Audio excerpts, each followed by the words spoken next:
Subscribe करें और bell दबाएं ताकि कोई खबर रह न जाए।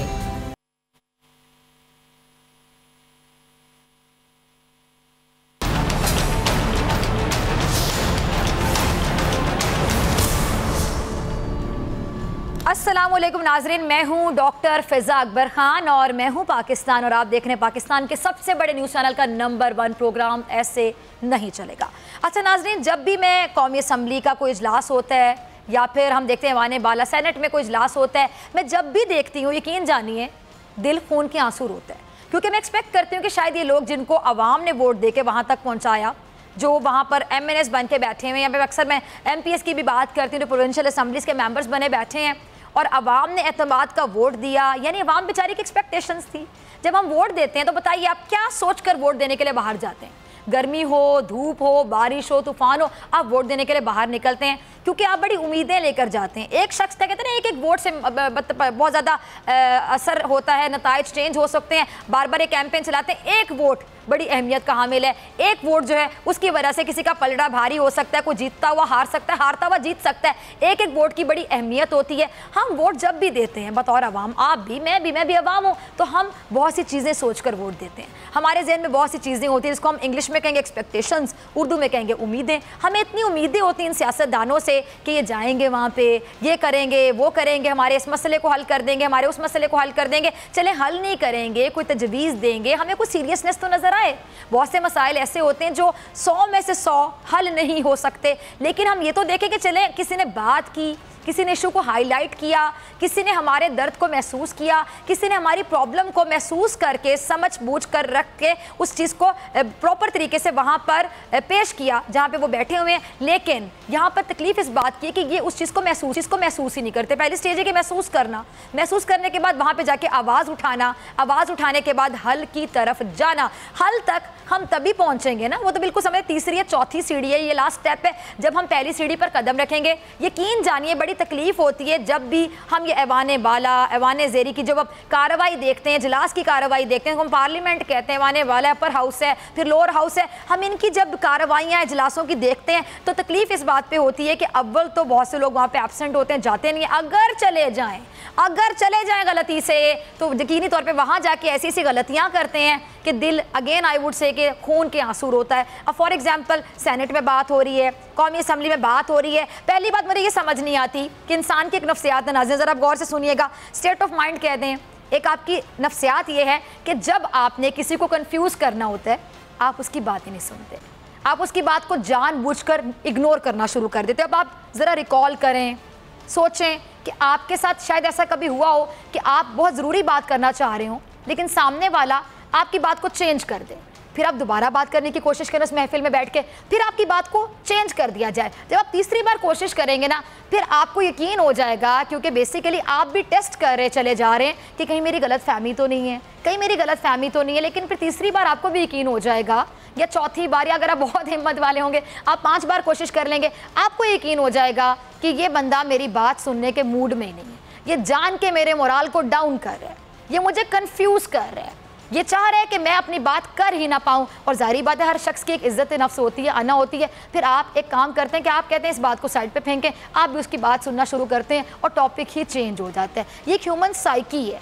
यहाँ पे बात जब करना को शुरू करता है तो जब आप अंदर ही अपने कहते हैं ना चोंच मारना, आप बोलना शुरू कर देंगे, यकीन जानिए जो बात आपके बोले बगैर आप अगर खामोशी से सुनेंगे, वो बात करना चाह रहे हैं तो वो 100 में से 100 पॉइंट्स डिस्कस करेंगे या 10 में से 10 पॉइंट डिस्कस करेंगे। लेकिन जब आप इतना शोर मचाएंगे ना, कोई बहुत ज़हीन बंदा भी होगा जिसके पास अल्फाज का अंबार होगा, जिसका दिमाग तेज़ दौड़ता होगा, जिसकी ज़बान तेज़ बातें करती होगी, वो आदमी भी कंफ्यूज हो जाएगा और वो 10 में से 8 बातें भूल जाएगा और 2 बातें डिलीवर कर पाएगा। यानी ये सोची समझी साजिश के तहत किया जाता है। अब मुझे यूँ महसूस होने लगा है। लेकिन जो मुल्क का एहतराम करते हैं, मुल्क के लिए बेहतर सोचते हैं, अवाम का एहतराम करते हैं, अवाम के लिए बेहतर सोचते हैं, वो साजिशें क्यों कर रहे हैं इस पार्लियामेंट में बैठ के? मेरा सिंपल सवाल उन तमाम लोगों से, मैं किसी का नाम नहीं लूँगी, अच्छा बहुत से लोग जो हुकूमत में हैं उन पर भी मैं इल्ज़ाम लगाना चाहूँगी, यहाँ पे मुर्दे इल्ज़ाम ठहराऊँगी उनको कि वो भी अपने एटीट्यूड को जब तक चेंज नहीं करेंगे तब तक यकीन जानिए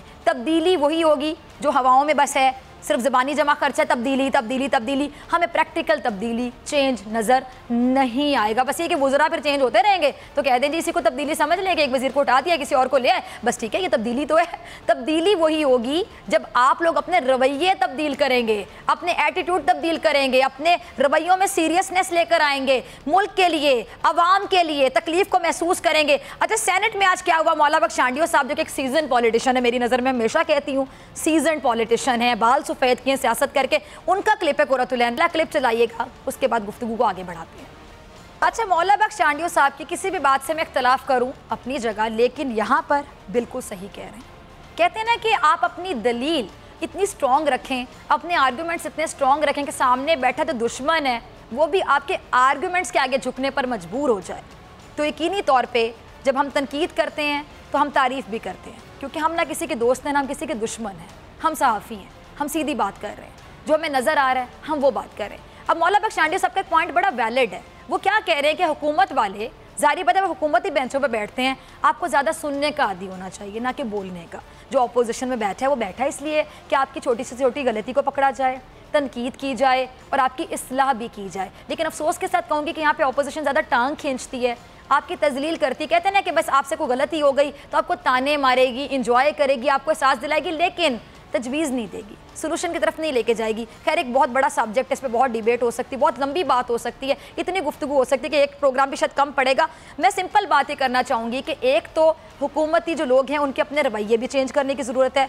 एक तो वो सेनेट आते नहीं हैं, ना आना बहुत बड़ी बात है, बहुत गलत बात है, आपका गलत रवैया, आपको आना चाहिए। और जब आप आते हैं आने के बाद आप सुने वो क्या कह रहे हैं और हाँ आप जवाबदेह हैं, यू आर आंसरेबल, आपको जवाब देना होगा। जवाब आप कब देंगे? जब आप पूरा सवाल सुनेंगे। बड़ी प्यारी बात मैंने पढ़ी थी कि हम बहुत सी बातें, बहुत से सवाल सिर्फ इसलिए सुन रहे होते हैं कि हमने जल्दी से जवाब देना है, हम समझ नहीं रहे होते कि सवाल में पूछा क्या जा रहा है। और एक इंग्लिश की कहावत भी कि understanding a question is half an answer.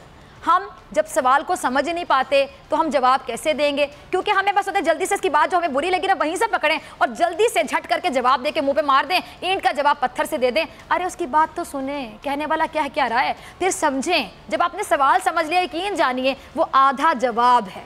लेकिन हम सवाल सुनते हैं समझने के लिए नहीं, सिर्फ इसलिए कि अरे ये बात कह के जाएगा कहाँ पे, ईंट का जवाब पत्थर से देंगे, सवाल करने वाले का सवाल भी ज़ाया हो गया और जवाब देने वाले का जवाब तो मायने ही नहीं रखता, क्योंकि उसकी नीयत ये है कि मैंने बस ईंट का जवाब पत्थर से देना है। तो सवाल सुनिए, फिर अच्छा जवाब खुद ही निकलेगा आपकी ज़बान से, फिलबदी। अगला क्लिप चलाइएगा कुरतुलैन। अच्छा बिलावल, ठीक है आप एक बड़ी पार्टी के चेयरमैन हैं, आपको पूरा इख्तियार है कि आप बात करें, खुलकर इजहार करें, यहाँ पर आप गए हैं और अपोजिशन वाकई आप कर रहे हैं। अपोजिशन करने का मकसद ये है कि आप तनकीद करें और बताएं हुकूमत को कि कहाँ कहाँ वो गलत है। लेकिन आपको नहीं लगता कि कई बार आप भी इतनी स्पीड पकड़ लेते हैं कि लगता है कि अपोजिशन का स्क्वायर लें, उसका क्यूब ले लें, ऐसी अपोजिशन हो रही है, इतनी स्पीड में पकड़ लेते हैं, फिर जहाँ पे पकड़ नहीं होती वहाँ पे बिल्कुल नहीं पकड़ते। तो बैलेंस रख के चले ना चीज़ों को, ताकि तनकीद भी ना हो। अब आप IMF का ताने आप लोग दिए चले जा रहे हैं, उस चीज़ से आप बाहर ही नहीं निकले। कभी आप FBR चेयरमैन के हवाले से बात करते हैं, कभी आप लोग गवर्नर स्टेट बैंक की तैनाती के हवाले से बात करते हैं। ठीक है, जहाँ पे उन्होंने प्रोसीजर को फॉलो नहीं किया, मैंने कल प्रोग्राम में भी बात की थी कि एक प्रॉपर प्रोसीजर होता है, आप ऐड दें, मेरिट पर सिलेक्शन होती है, वो ठीक है, वहाँ पे गलत हैं। लेकिन जहाँ पर एक कॉम्पिटेंट बंदे को हायर किया जा रहा है तो वहाँ पर आपकी तनकीद नहीं बनती है, वहाँ पे आपकी तारीफ बनती है, क्योंकि कॉम्पिटेंट है, कोई काम कर रहा है। ठीक है जी, हमें देखना है हमारे मुल्क के लिए कौन अच्छा है। ये आप ना देखें ना कि हमारी हुकूमत नहीं है, किसी और की है जो मुल्क के लिए अच्छा साबित होगा तो क्रेडिट तो उस हुकूमत को मिल जाएगा। आप ये सोचें कि पाकिस्तान के लिए अच्छा साबित होगा। डजंट मैटर कि क्रेडिट PTI ले जाए, पीपल्स पार्टी ले जाए, PMLN ले जाए, कोई भी ले जाए, हमने देखना है कि हमारे मुल्क के लिए अच्छा हो रहा है। कोई बात नहीं, वो क्रेडिट लेता है, ले जाए, मेरे मुल्क के लिए अच्छा हो रहा है। इतने पैट्रियोटिक बने ना आप लोग, हुब्बुल वतनी का जज्बा आपके अंदर इतना ज़्यादा होना चाहिए ना, आपको इतना मुहब्बे वतन होना चाहिए कि आप ये ना सोचें कि क्रेडिट इसको मिलेगा इसको नहीं मिलेगा। पॉइंट की गहराई में जाइए, जो चीज़ पाकिस्तान के लिए बेहतर है उस पर आप लोगों की कोई भी राय में इख्तलाफ नहीं होना चाहिए। आप तमाम लोगों की राय एक होनी चाहिए। अगर आपको ये बात क्लियरली नज़र आ रही है कि जो भी ये डिसीजन है, किसी की भी सिलेक्शन है, जो ये हो गया, अगर हमने किसी ओहदे के लिए उन्होंने किसी को हायर कर लिया और वो चीज़ पाकिस्तान के लिए बेहतर है, वो डिसीजन पाकिस्तान के लिए बेहतर है, तो वहाँ पर आप तमाम लोगों का एक पेज पर होना बनता है। जब आप लोग वहाँ पे भी बिल्कुल अलग अलग दिखाई दे रहे होते हैं तो मुझे बहुत तकलीफ़ होती है। और फिर IMF के हवाले से बात करते हैं, आप लोग गए होंगे लेकिन तब इतना बेड़ा गर्क नहीं होगा ना, अब आप लोगों ने इतना बेड़ा गर्क करके दे दिया खजाने का और हमारी मईशत की सूरत हाल सबके सामने, तो जाहिर बात है फिर ताने देना बनता नहीं है। जब आप इतना बेड़ा गर्क करके किसी चीज़ को, मैंने उस दिन एग्जाम्पल दी थी कि गाड़ी आपने एक मैकेनिक से ख़राब करवा दी, उसके बाद बेचारा दूसरा गरीब मैकेनिक उसको जाके दे दी, और आप कह रहे हैं कि मेरे जो गाड़ी के सारे पुर्जे निकले मैं तुमने निकाले थे। वो बेचारा गरीब मैकेनिक क्या करेगा, उसको तो समझ नहीं आएगी, वो तो इधर उधर देखना शुरू कर देगा, अरे गाड़ी तो मुझे अभी दी थी और पहले से ख़राब होकर आई है। सिंपल से एग्जाम्पल ये कि गाड़ी ऑलरेडी ख़राब थी और बेड़ा गर्क कर दिया था पुराने मैकेनिक ने, और नए मैकेनिक को आप कह रहे हैं कि सारा बेड़ा गर्क तुमने ही किया है, हालांकि बेड़ा गर्क पुराने मैकेनिक ने किया। तो पुराने मैकेनिक को जाके पकड़ें, गलत वो है। नए मैकेनिक पर इल्जाम लगाना ये जस्टिफाइड नहीं है। अब इतनी गहरी मैंने एग्जांपल देकर आप लोगों को अभी भी समझना तो कुछ नहीं कह सकती। अली मोहम्मद खान साहब हैं जी, उनसे सवाल पूछा गया नाज बलोच साहिबा की जान, और उन्होंने जवाब देने के बजाय क्या चुटकुले छोड़ने शुरू कर दिए। जरा ये किले पे चलाएं फिर अली मोहम्मद साहब, आपको मैं जवाब देती हूँ। सब आपकी समझ मुझे भी नहीं आ रही थी यकीनी तौर पे। अब नाज़रीन में ज़रा गौर से सुने कि नाज बलोच साहिबा ने आपसे सवाल पूछा, किसी ने भी आपसे सवाल पूछा, आप कह रहे हैं कि माहौल को ठीक करने के लिए, ज़रा माहौल इस तरह का हो गया था, सही करने के लिए मुझे लगा कि फवाद चौधरी साहब को जवाब देना चाहिए। पहली बात है कि बात आपसे की जा रही है, आप उसमें फवाद चौधरी साहब का नाम लेकर आ रहे हैं। दूसरी बात मैं करना चाहूँगी कि फवाद चौधरी साहब क्या है आपके लिए, एक मिनिस्टर हैं, वो उनकी मिनिस्ट्री चेंज हुई, दूसरी मिनिस्ट्री भी उनको बहुत अच्छी दी गई है और बड़ा एक कॉन्फिडेंट बंदा है और बड़ी फिलबदी गुफ्तगू करते हैं। मैं उनके बारे में अक्सर अच्छी बात भी करती हूँ, उनसे हम इख्तलाफात भी होते हैं, बात भी करते हैं, जहाँ पे वो गलत होंगे हम बिल्कुल इख्तलाफात करेंगे, लेकिन एक कॉम्पिटेंट बंदा है और आपकी तरह मतलब मेंबर है यहाँ का और एक वजीर है। सबसे बड़ी बात, आप उनको एंटरटेनर समझते हैं। अब आपके पॉइंट का कान इधर से पकड़े उधर से पकड़े, मुझे तो यही समझ आई है कि आप एंटरटेनर समझ रहे हैं एक बंदे को, जो कि मतलब आप खुदा का खौफ करें, एक बंदा एक सीरियस मिनिस्ट्री संभाल रहा है, साइंस एंड टेक्नोलॉजी, उससे पहले वो वज़ीर इत्तलात था, उससे पहले बाकी पार्टीज़ को भी सर्व कर चुका है। आप मुझे बता दें वो पॉलिटिक्स में नए नहीं हैं, आपसे ज़्यादा तजर्बाकार होंगे, आपसे ज़्यादा एक्सपीरियंस्ड होंगे। यानी फवाद चौधरी साहब, अगर आप टीवी देख रहे हैं तो आपकी टांगे खींचने वाले अंदर भी बैठे हैं। महसूस करें आप इस बात को कि आपका क्या खाका पेश कर रहे हैं, ये आपका क्या इमेज पेश कर रहे हैं। नाज़रीन आप भी ज़रा गौर से सुनिए कि वो फवाद चौधरी साहब को कोई एंटरटेनर समझ रहे हैं। वो कह रहे हैं कि जब माहौल थोड़ा इस तरह का होगा तो फवाद चौधरी साहब है ना, वो चुटकुले छोड़ेंगे। क्यों? फवाद चौधरी साहब यहाँ पे कोई प्रोग्राम कर रहे हैं, जिस तरह हम अक्सर देखते हैं कि 11 बजे के स्लॉट में प्रोग्राम चल रहे होते हैं, पॉलिटिकल सटायर कहते हैं, और वो बड़े फनी से प्रोग्राम होते हैं कि जाहिर बात है लोग सीरियस प्रोग्राम देख देख के थक जाते हैं, तो उनको फिर 11 बजे कोई एंटरटेनिंग स्लॉट चाहिए होता है, एंटरटेनमेंट के प्रोग्राम चल रहे होते हैं, जिसमें हम देखते हैं कि थिएटर के बड़े हमारे वो कॉम्पिटेंट किस्म के, टैलेंटेड किस्म के लोग हैं जो वहाँ बैठे होते हैं और वो फनी किस्म के मौक़िफ़ पेश कर रहे होते हैं, फनी किस्म की बातें कर रहे होते हैं, एंगलिंग कर रहे होते हैं स्टोरीज़ की। आप लोग फवाद चौधरी को क्या अपनी असेंबली का कोई इस तरह का एंटरटेनर समझते हैं? ये बहुत गलत बात है अली साहब। आप किसी के बारे में भी इस तरह की बात इतनी सीरियस होकर कर देते हैं। आप लोगों को ये नहीं पता कि आप लोग जो छोटी छोटी हरकत करते हैं ना, उन हरकत से आप एक बंदे की पर्सनालिटी को डैमेज कर रहे हैं। आपने फवाद चौधरी साहब की पर्सनालिटी को डैमेज किया है, ये छोटी बात नहीं है। आप यानी उनको जोकर समझ रहे हैं, आप उनको एंटरटेनर समझ रहे हैं।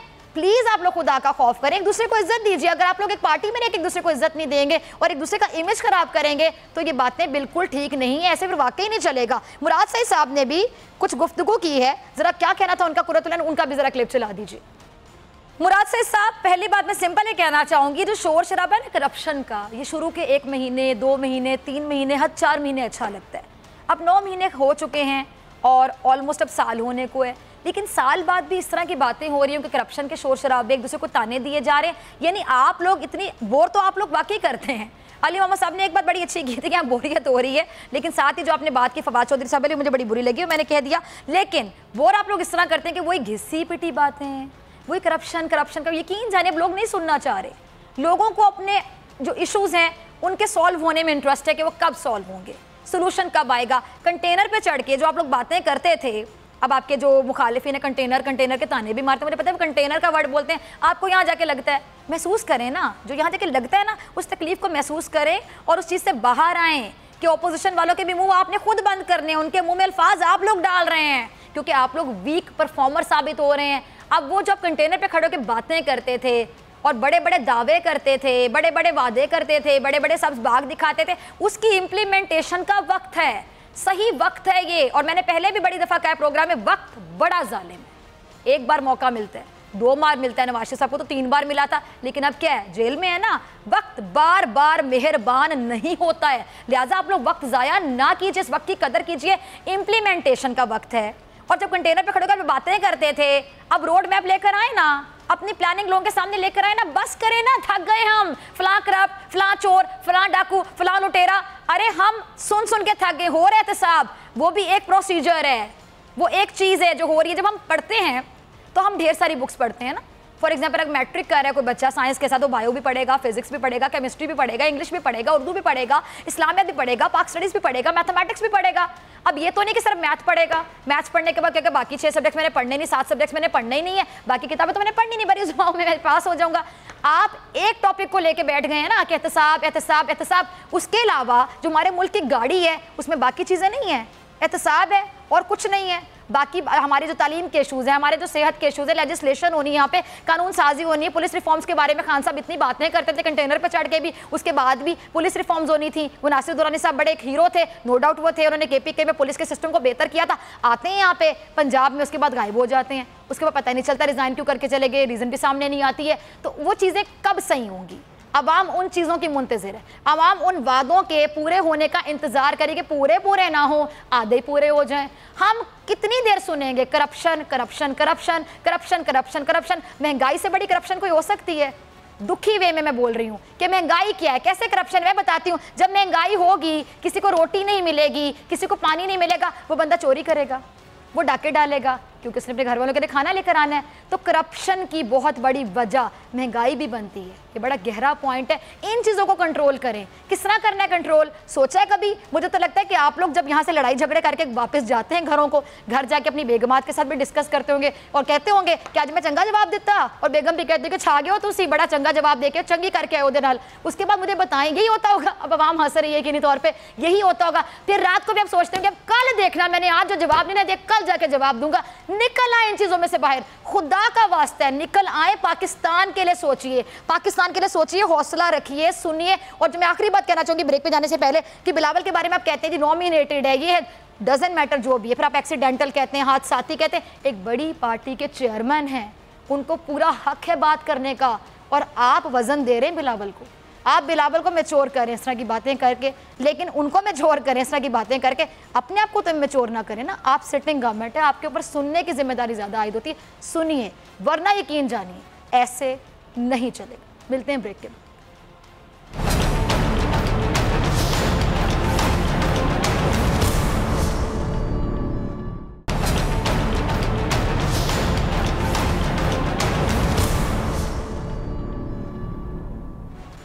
वेलकम बैक नाज़रीन, आप देख रहे हैं ऐसे नहीं चलेगा और मैं हूं आपके साथ डॉक्टर फ़िज़ा अकबर खान।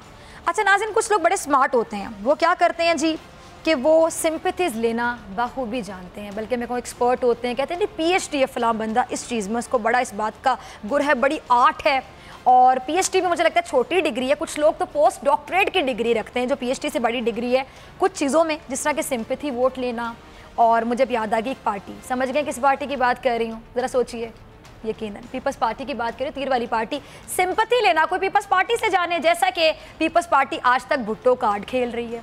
भुट्टो कार्ड, भुट्टो के नाम पर वोट ले लेती है, करती कराती कुछ भी नहीं है। विफाक से डिमोशन हुई, यकीनी तौर पर डिमोशन है, प्रमोशन तो नहीं है। डिमोशन के साथ डिमोट होकर एक पार्टी जो कि विफाकी लेवल की पार्टी थी, एक बड़ी पार्टी, और आज मैं कहती हूँ बड़ी पार्टी है, अपने जो होमवर्क की कमी या अपने जो डिसीजन मेकिंग पावर है उसकी कमी की वजह से यहाँ तक पहुँच गई पार्टी। जाहिर बात है गलत डिसीजन आपको यहाँ तक पहुँचा देते हैं। आपकी प्रमोशन भी आपके अच्छे डिसीजन की वजह से होती है या फिर टीम वर्क की वजह से होती है, अच्छे मशवरों की वजह से होती है। और ख़ास तौर पर अगर डिमोशन की बात की जाए तो इसी को आप अपोजिट कर लें, इसी का एंटायर कर लें कि मशवरे देने वाले भी गलत होंगे, कानों में फूंके मारने वाले भी गलत होंगे, कुछ आपकी अपनी गलतियाँ होंगी, कुछ इकदाम ऐसे होंगे, कुछ डिसीजन ऐसे होंगे जो कि आपको डिमोट करते चले गए। और विफाकी हुकूमत से अब ये लोग चले गए सूबाई हुकूमत यानी सिंध तक। और इसमें बहुत बड़ा किरदार किस बात का है कि अवाम को आप लोगों ने नाला किया, अवाम को मायूस किया, अवाम के साथ झूठे वादे किए जो कि पूरे नहीं हो सके। फिर वोट नहीं मिला, वोट हाथ नहीं आया, फिर दूसरों को आप सिलेक्टेड का ताना दे के अपने दिल की तस्कीन करते हैं बेसिकली। अकेले में बैठ के ज़रा आप अकेले में तन्हाई में बैठ के कभी सोचिएगा कि आप दूसरों को तो इस तरह के ताने दे के अपने दिल की तस्कीन कर लेते हैं, अपना गुस्सा ठंडा कर लेते हैं, अपनी फ्रस्ट्रेशन को ख़त्म कर लेते हैं। लेकिन कभी अकेले में सोचिएगा कि अपने पाँव पे कुल्हाड़े अपने हाथों से कितनी बार आप लोगों ने मारे। अच्छा जी, पीपल्स पार्टी के बारे से बात कर रही थी। ज़ाहिर बात है जो बड़े ट्रेंड सेट करते हैं फिर बच्चे जो हैं छोटे, सॉरी बच्चे नहीं कहना चाहिए, छोटे जो हैं उसको फॉलो करते हैं। ज़ाहिर बात है ना, हायरार्की होती है कि ऊपर से जो ट्रेंड सेट किए जा रहे हैं, जिस तरह कहते हैं ना कि जिस तरह बड़े का बिहेवियर होगा माँ बाप का जो बिहेवियर होगा बच्चों का वही बिहेवियर होगा। इसी तरह पार्टी के हेड्स का जो बिहेवियर होगा या अमली तौर पे प्रैक्टिकली जो पार्टी का हेड या चेयरमैन आपको करता हुआ दिखाई देगा ना, तो नीचे वालों को हौसला मिलेगा। वो कहेंगे अच्छा हमारा चेयरमैन तो इस लाइन को लेके चलता है, इस समत में चलता है और ये उनका वे है बात करने का, हम भी ये करेंगे। जब चेयरमैन साहब को पसंद है तो फिर हमें कौन पूछने वाला है। ये नफ्सियात है। इसी तरह सईद गनी साहब ने आज साबित कर दिया कि वो सही मायनों में तीर वाली पार्टी से ताल्लुक रखते हैं। कैसे साबित किया, ये जरा क्लिप मुलाहिजा कीजिएगा, फिर मैं आपको समझाती हूँ। स्मार्टली कैसे प्ले किया इन्होंने कि अंदर बात क्या होती है, बाहर आके आवाम को पता नहीं क्या बता देते। पहली बात, आवाम की फिक्र आपको खाए चले जा रही है। आपके मुझ से बातें सुन के पता नहीं कि मुझे अच्छा नहीं लग रहा। कहते हैं कि जो एक्सप्रेशन जो हैं वो अल्फाज का साथ नहीं दे रहे, या ये सिचुएशन है सईद गनी साहब। जब आप आवाम के लिए इतना दर्द दिल रखने वाली बातें करते हैं तो मुझे लिटरली समझ नहीं आती, मैं कंफ्यूज हो जाती हूँ। अच्छा आप बातें कर रहे हैं, आप लोगों को आवाम का इतना ख्याल है। सिंध की आवाम की सूरत हाल तो देखें जाके, सिंध के बड़े शहरों की सूरत हाल, ऐसे तो छोटे शहरों के बेचारों की क्या सूरत हाल होगी, हर की सूरत हाल देख लें आप जाके। मैं आप लोगों के मुंह से जब ऐसा की बातें सुनती हूँ, यकीन जानिए कुछ लोग वाकई बहुत अच्छे एक्सपर्ट होते हैं एक्टिंग करने के लिए। मुझे बताइएगा कि कोर्ट के ऑर्डर्स हैं जी, कोर्ट ने आपको ऑर्डर दे दिया। पहले तो बात ये समझा दें कि एक जानिब आप लोग कहते हैं कोर्ट का एहतराम करते हैं, कोर्ट ने कहते हम करेंगे ये वो, फिर तनकीद किस बात की, फिर आप लोग उन बातों से इख्तिलाफात कैसे कर रहे होते हैं। कोर्ट के रिमार्क्स पर आप लोग खुलकर इजहार ख्याल भी कर रहे होते हैं। मुझे तो नवाज शरीफ साहब याद आ गए जिनसे आजकल आप लोगों को बहुत मोहब्बत है। वो क्या कहते थे, मैं तो अदालत का एहतराम करता हूँ, लेकिन फिर जीटी रोड रैली क्यों निकाली थी, उस फैसले के खिलाफ जाके वो देख रहे थे, बेसिकली सर्वे कर रहे थे कि देखते हैं कि अवाम मेरे साथ है या कोर्ट के डिसीजन के साथ है। फिर अवाम बाहर निकली नहीं, अवाम ने फिर बता दिया प्रैक्टिकली कि हम कोर्ट के डिसीजन के साथ हैं। नवाज शरीफ साहब आपके साथ नहीं है, यानी आप लोग अदालत का एहतराम भी करते हैं बहुत ज्यादा होशियारी के साथ कि अदालत का एहतराम भी कर रहे हैं, फिर साथ जो आपके अमली इक़दामात होते हैं उससे लगता है कि आप अदालत का एहतराम नहीं कर रहे। आप लोग कंफ्यूज किससे करते हैं, पागल किससे बनाते हैं, ये समझ मुझे नहीं आ रही। इसको पागल बना रहे हैं अवाम बेचारी को, वो अवाम आपसे ज़्यादा समझ बूझ रखती हो,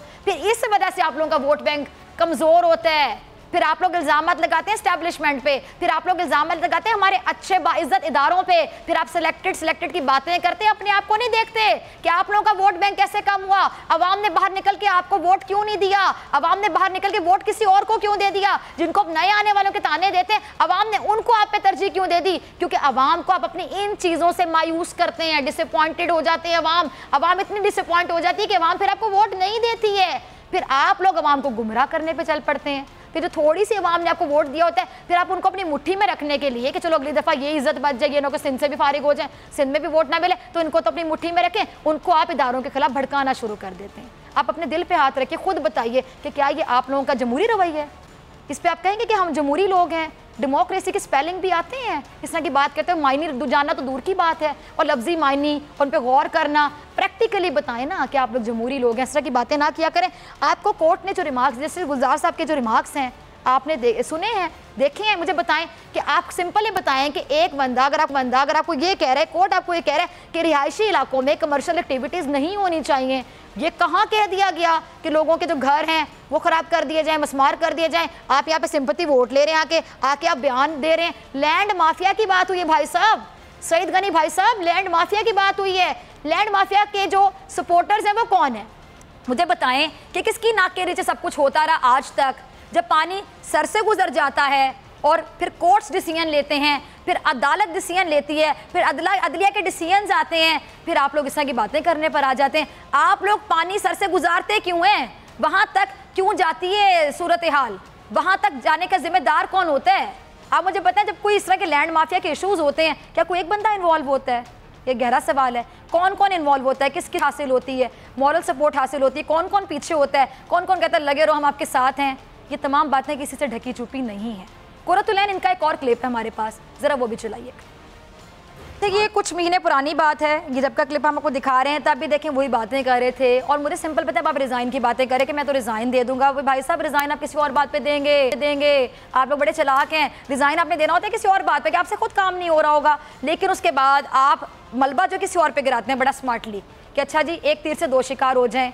आप लोग वाकई बड़े स्मार्ट है, लेकिन नेगेटिव वे वाले। और दूसरा मुझे पता है, आप लोग इतना तो माने ना कि आपके दौर में, अब आपका कितना दौर चला आया है ना, पीपल्स पार्टी बाकायदा कहते हैं ना कि पंजे गाड़े हुए हैं सिंध में। आप लोग कहते हैं हमारा दूसरा घर है सिंध, पीपल्स पार्टी वाले ये कहते हैं। लेकिन जो इस तरह की आप हरकतें कर रहे हैं ना, ये ना हो कि सिंधी भी कह देंगे बस भाई अब ऐसे नहीं चलेगा, अब हमें तीर वाले नहीं चाहिए अपने सिंध में, हमें भी कुछ चेंज चाहिए, कोई तब्दीली चाहिए। चले ये ना हो कि मैं ये नहीं कहती कि पीटीआई आ जाए कि कोई और आ जाए, लेकिन वो ये कहेंगे कि भाई हमें अब पीपल्स पार्टी नहीं चाहिए। जिस तरह की आप हरकतें कर रहे हैं, इसलिए कह रही हूँ मैं, फिर उस पर भी आप लोग ताने बाने कहीं और जोड़ना शुरू कर देंगे। ना करें ऐसी हरकतें, क्यों अपना इमेज खराब कर रहे हैं। भुट्टो साहब की बड़ी कुर्बानी है, आपके जो लीडर हैं जिनके नाम पे, मैं उन लीडर आज भी आपकी पार्टी के जो बड़े हैं उनको मैं भुट्टो साहब को कहती हूँ। भुट्टो साहब हैं जिनका कार्ड खेल खेल के आज जरदारी साहब भी आगे हैं, बिलावल साहब भी इतना बोल लेते हैं नाना का नाम आगे लगा के। मैं सिंपल ये कहना चाहूँगी, उस बंदे की कुर्बानियों को याद रखें, ना करें ऐसे। बहुत सीजनड, बहुत बड़ी पार्टी है ये, इस तरह की हरकत करनी बंद कर दें। इतना तो चले मान लें, खुदा का खौफ कर एक्सेप्ट कर लें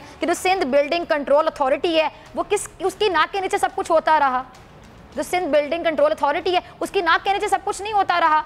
और एक बात लैंड माफिया की बात हो रही है, आप उसको कहाँ कनेक्ट कर रहे हैं? किसने कहा कि लोगों के घर गिरा दिए जाएं? आप लोगों की सिंपैथीज ले रहे हैं अगेन, लोगों की सिंपैथीज ले रहे हैं। मासूम लोग हैं, उनको जिस तरह आप बता देते हैं। बेशुमार लोग ऐसे हैं जो आपकी बातें सुन के मान जाते हैं, वो इतनी रिसर्च नहीं करते हैं, इतना पढ़ते नहीं हैं, अखबारें नहीं पढ़ते हैं, कॉलम्स नहीं पढ़ते हैं, वो बहुत से लोगों की राय नहीं जानते, अपना जहन बेचारे मासूम होते हैं ना, मैं उनको गलत नहीं कहूँगी, मासूम आवाम है। बहुत से लोग ऐसे तो मैट्रिक भी उनकी क्वालिफिकेशन नहीं होती, वो आप लोगों की बातें सुन के आपके पीछे लग जाते हैं। तो ना गुमराह करें, आप अपने एक एक लफ्ज़ के लिए जवाब दें। और मैं हमेशा कहती हूँ ये दुनिया बहुत छोटी है, आगे भी जाना है हमने। बतौर मुसलमान हमारा यकीन है आपका एक एक लफ्ज़, आपकी एक एक राय, आपका एक एक मशवरा आगे साथ जाएगा।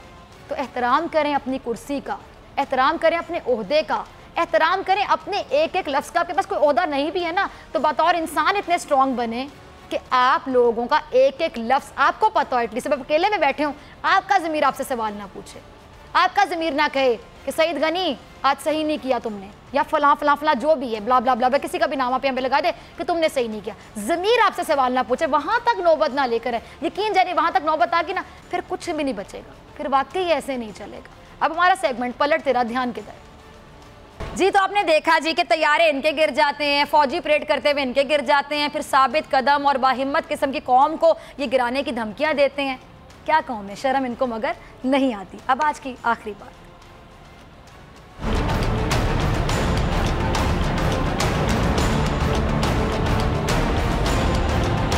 सुन रही थी और मुझे अल्फाज बहुत बहुत बहुत प्यारे लगते हैं। मैं इसको जब भी सुनती हूँ दिल चाहता है कि बार बार सुनो। यकीन जानिए एक बार जब सुनती हूँ तो फिर दोबारा सुनती हूँ, फिर दोबारा सुनती हूँ। कोई एक गो में मैं इसको 10 बार सुन लेती हूँ। और ये पेट्रियोटिक फीलिंग्स होती हैं कि हम सुनते हैं, आंखें नम होती हैं क्योंकि हम वतन से मोहब्बत करते हैं। आपके साथ शेयर करना चाहूँगी कुछ अल्फाज। क्या कहते हैं जी?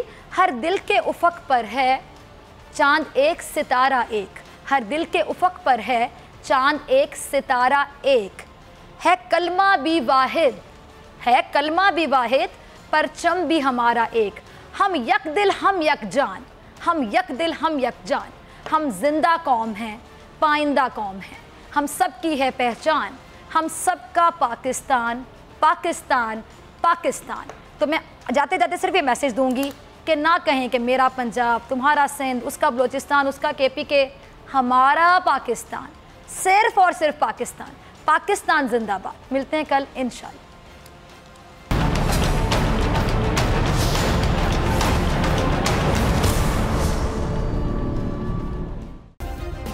सब्सक्राइब करें और बेल दबाएं ताकि कोई खबर रह न जाए।